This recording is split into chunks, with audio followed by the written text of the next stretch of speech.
Sahabat konstruksi, ketemu lagi, sahabat properti ketemu lagi dengan pembahasan seputar pengawasan proyek ya. Ini salah satu temuan yang kita temukan di lapangan, mungkin kamera bisa lihat. Ini ada pasangan, ini mungkin bekas begisting ya, bekas begisting antara bata sama balok yang belum dibongkar. Kadang-kadang kelupaan. Kalau ini kelupaan kemudian diplester ini wassalam, ya ini akan jadi bahaya banget ya. Hal-hal seperti ini banyak sekali temuan kayu-kayu yang masih nempel di atas bata.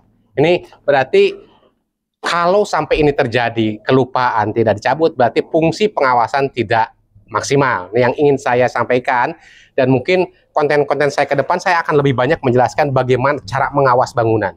Bagaimana supaya pengawasan bangunan itu berfungsi dan tidak menemukan banyak kesalahan. Oke, terus pantau, terus ada di akun saya, di IG saya, supaya menjadi pengawas yang profesional, pengawas yang juara. Terima kasih, dadah, bye-bye.